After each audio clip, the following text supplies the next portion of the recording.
Programang ito ay rated SPG. Striktong patnubay at gabay ng magulang ang kailangan. Maaaring may masiselang tema, lengguwahe, karahasan, sexual, horror o droga na hindi angkop sa mga... Alam mong nandito si Justin. Eric, please. Gusto ko lang makita ang anak ko. Narito na nga ang ating mga karagdagan na aabangan ngayong Lunes sa abot kamay na pangarap. Papunta na nga itong sina Giselle at RJ kung saan ay isi-celebrate nga ang Christmas party na ino-organize dito ni Annalyn.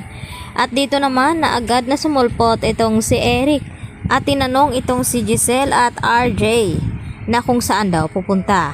At dito nga na sinabi ni Giselle kay Eric na gusto lamang daw niyang makita at makasama ang kanyang anak bago babalik sa US.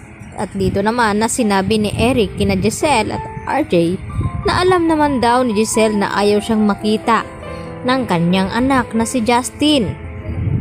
At sana raw ay wag sisirain ni Giselle ang party ng mga bata kasi mas kawawa ito. At nagtaka itong si Giselle at RJ na maya-maya ay sinabi ni Eric kay Giselle na sige na puntahan mo na ang iyong anak. At hindi na nga nagtagal itong si Giselle ay agad na pumunta doon. At naabutan ni Giselle na nagsasayaw na nga itong sina Annalyn at itong si Justin.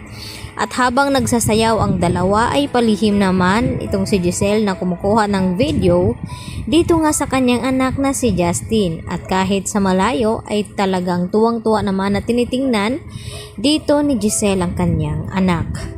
At maya-maya pa ay nagsidatingan na rin ang ibang mga bisita. Sa kabilang banda ay nakidalo din itong si Lynette at itong si Harry dito nga sa selebrasyon ng party ng mga bata. At nang matapos nga ang selebrasyon, dito naman na masinsina na kinausap ni Harry itong si Annalyn at ibinigay itong kanyang regalo para dito kay Annalyn. Dahil nakakalimutan daw niya noon na magbigay ng regalo. At nandun nga itong si Doc Clinton Javier at ang buong mga kaibigan ni Annalyn. Samantala, napanood naman nila Nars Karen at Nars Evan atong video na pinost ni Moira na masaya daw nagbabakasyon ang mga ito. At dito naman napag-usapan ng mga magkaibigan na bakit parang wala daw pakialam at walang konsensya itong si Moira at itong si Zoe na nasa critical nga ang kalagayan ni Don Pepe at nagawa pa daw nilang maglakwats at magbakasyon. At ipinakita nga nila dito kay Annalyn ang larawan nila Zoe at Moira. At dito nagtaka itong si Justin na kung bakit okay lang kay Annalyn na pakitunguhan at maging mabait dito kay Zoe. At dito na sinagot ni Annalyn ang tanong ni Justin sa kanya na pinapakitunguhan ni Annalyn itong si Zoe dahil magkapatid sila at kahit anong mangyari ayun pa rin kahit mataray at suplada itong si Zoe ay talagang pinapakitunguhan ni Annalyn ng mabuti itong si Zoe sa pagkakaalam na siya nga ang anak sa labas. At dahil hindi pa nila alam na itong si Annalyn ang tunay na anak dito ni RJ.